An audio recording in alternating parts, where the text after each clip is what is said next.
Pour cette fête paroissiale, nous avons des textes plutôt concrets, réalistes. Jésus ne va pas dans la dentelle pour nous dire quel doit être notre combat spirituel. Eh bien, pour comprendre les paroles de Jésus, nous avons 2000 ans de l'histoire de l'Église qui nous aident. Jésus, nous voyons, il est très patient.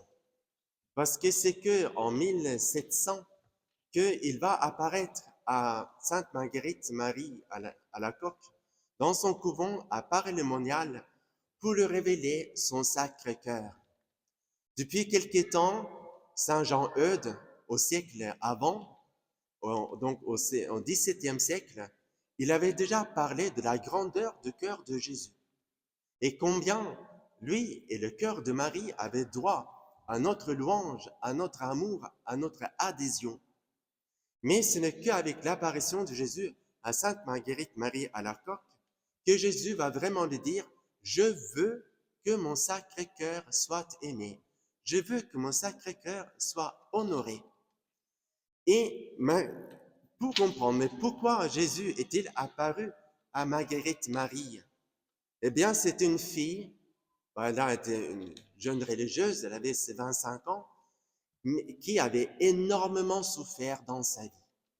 S'étant trouvé sans père, elle et sa mère se sont retrouvées sous la tutelle de la famille. Ils ont droit à rien faire.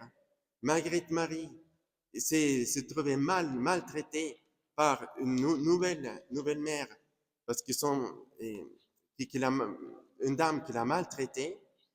Et donc, c'est une fille qui a énormément souffert dans sa vie et qui finalement elle doit attendre la majorité qui était 21 ans à l'époque pour finalement pouvoir se consacrer au Seigneur.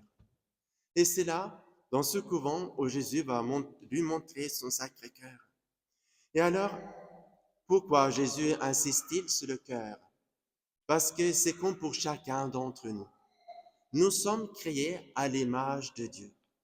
Et à l'image de Dieu, c'est pas le fait d'avoir une intelligence, de savoir faire de choses, mais surtout pour que cette image de notre intellect, de notre mémoire et de notre compréhension, que notre volonté, l'intelligence, volonté et la mémoire, que tout cela soit vécu dans l'amour, que tout ce que nous sommes soit uni à l'amour, pour que notre mémoire ne serve pas de stocker des informations que pour profiter des autres, que pour tromper les autres, que notre intelligence ne soit pas là pour détourner l'attention des autres, pour ensuite faire dans notre jeu en cachette, pour notre volonté, que notre volonté ne soit pas celle de même vouloir tromper le Seigneur.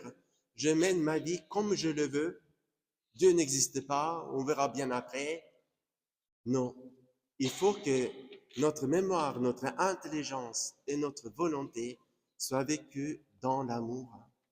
Et pour que cela puisse se préciser, eh bien, Jésus se révèle, son Sacré-Cœur nous fait comprendre que s'il est venu sur la terre, s'il a porté sa croix pour nous, s'il a voulu mourir cloué sur la croix, et enfin, il est ressuscité, c'est pas pour un autre but que de nous transmettre la grandeur de vivre ce mystère de la vie de Dieu en nous, qui fait que tout ce que nous sommes, volonté, intelligence, mémoire et même notre corps, que tout soit vécu dans l'amour parfait, dans la sainteté de Dieu. Et Jésus nous invite à cette magnifique alliance avec lui. Nous parlons de l'Ancien Testament, Nouveau Testament, mais qui font tous les deux partie de l'alliance de Dieu avec les hommes. Dieu qui avait fait l'alliance avec Adam et Ève en leur disant « Un des descendants d'Ève écrasera la tête du serpent ». Ensuite, il va faire alliance avec Noé en disant « Avec ta descendance, après le déluge, je serai fidèle ». Ensuite, il va appeler Abraham, qui va devenir le patriarche d'Israël, avec tous les autres saints hommes et saintes femmes de l'histoire d'Israël. Ensuite, avec Moïse, Il va promettre le prophète auquel tout le monde devront obéir, faute d'être retranché du peuple.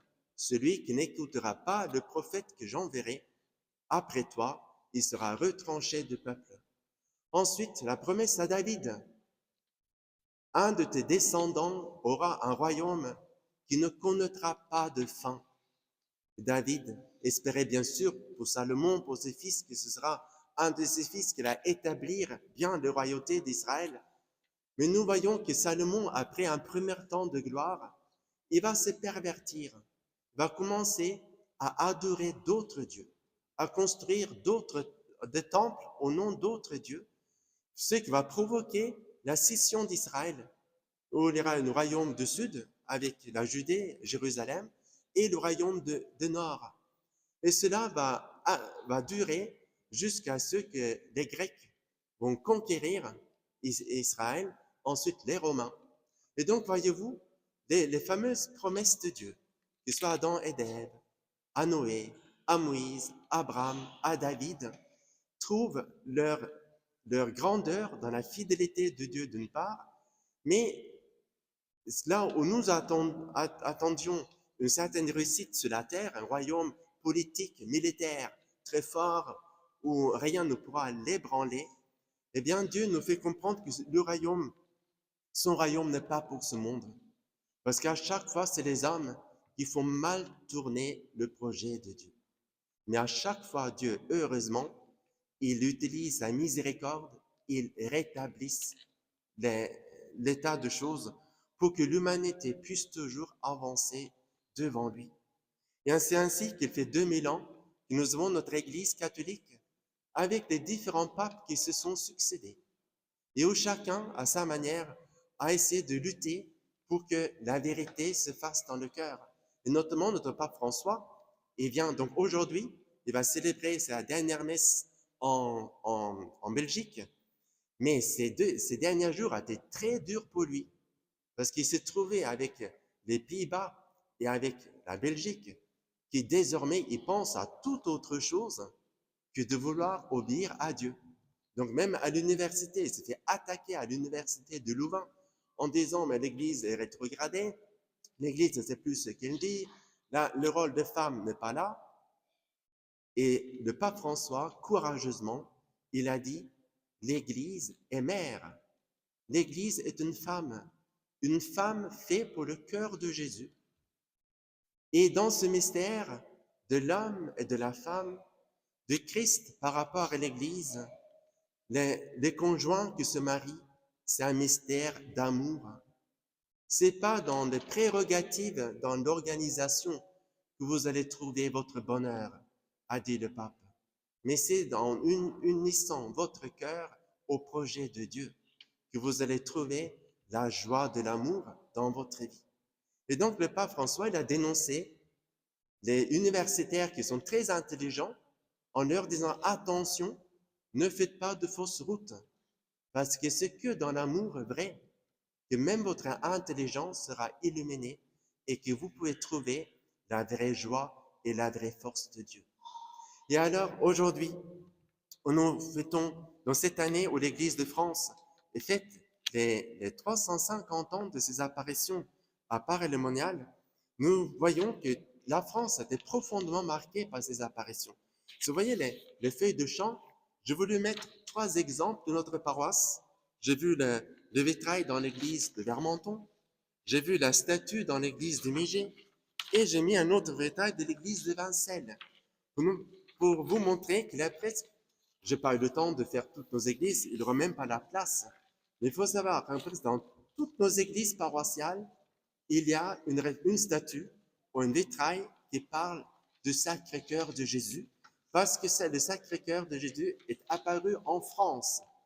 Il n'est pas apparu en Allemagne, ou en Australie, ou en Chine, ou je ne sais pas où.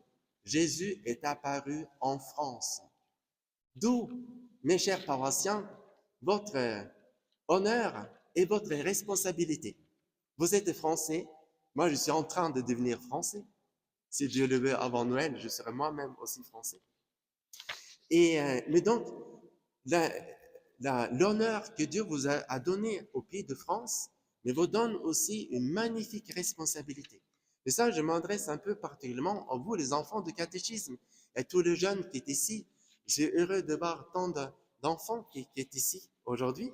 Eh bien, si vous aimez le cœur de Jésus, eh bien, vous allez pouvoir poursuivre la foi de l'Église et le rôle de la France, pas comme une domination politique ou avec une dissuasion nucléaire, mais avec la dissuasion du cœur de Jésus qui permettent à l'humanité de chasser les guerres, chasser le mensonge, chasser le faux jeu et la drôle de vie politique. On se chamaille, mais finalement, on fait à peu près tous, ils font tous la même chose.